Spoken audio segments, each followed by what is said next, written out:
what does it take to be a great leader in the room with Hitler or in the same time and space as Hitler, to snuff him out, to make the right decisions? So it sounds like you put quite a bit of the blame on the man, Chamberlain, and give credit to somebody like a Churchill. So what is the difference? Where's that line? You've also written a book about Henry Kissinger, who's an interesting sort of person that's been throughout many difficult decisions in the games of power. So what does it take to be a great leader in that moment? That particular moment, sorry to keep talking, is fascinating to me because it feels like it's man-on-man conversations that define history. Well, Hitler was bluffing. He really wasn't ready for war in 1938. The German economy was clearly not ready for war in 1938. And Chamberlain made a fundamental miscalculation along with his advisors, because it wasn't all Chamberlain. He was in many ways articulating the establishment view. And I tried to show in a book called War of the World how that establishment worked. It extended through the BBC into the aristocracy to Oxford. There was an establishment view. Chamberlain personified it. Churchill was seen as a warmonger. He was at his lowest points of popularity in 1938. But what is it that Chamberlain gets wrong? Because it's conceptual. Chamberlain is persuaded that Britain has to play for time because Britain is not ready for war in 1938. He fails to see that the time that he gets, that he buys at Munich, is also available to Hitler. Everybody gets the time, and Hitler's able to do much more with it because Hitler strikes the pact with Stalin that guarantees that Germany can fight a war on one front in 1939. What does Chamberlain do? Builds some more aircraft.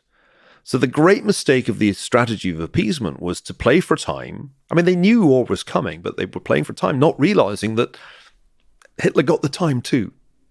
And after he partitioned Czechoslovakia, he was in a much stronger position, not least because of all the resources that they were able to plunder from Czechoslovakia. So that was the conceptual mistake. Churchill played an heroic role in pointing out this mistake and predicting accurately that it would lead to war on worse terms. What does it take? It takes a distinct courage to be unpopular. And Churchill was deeply unpopular at that point. People would listen to him in the House of Commons in silence. On one occasion, Lady Astor shouted, "Rubbish!" So he went through a period of being hated on. Yeah. The other thing that made Churchill a formidable leader was that he always applied history to the problem. And that's why he gets it right. He sees the historical problem much more clearly than Chamberlain. So I think if you go back to 1938, there's no realistic counterfactual in which Churchill's in government in 1938. You have to have France collapse for Churchill to come into government. But you can certainly imagine a Tory elite that's thinking more clearly about the likely dynamics.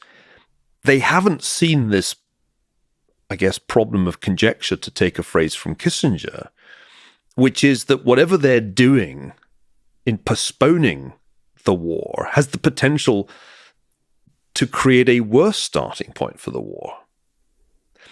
It would have been risky in 1938, but it was a way better situation than they ended up with in 1939, a year later.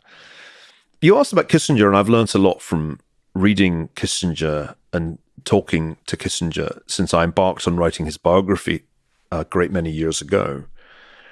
I think one of the most important things I've learned is that you can apply history to contemporary problems. It may be the most important tool that we have in that kind of decision-making. You have to do it quite ruthlessly and rigorously. And in the moment of crisis, you have to take risk. So, Kissinger often says in his early work, the temptation of the bureaucrat is to wait for more data. But ultimately, the decision-making that we do under uncertainty can't be based on data.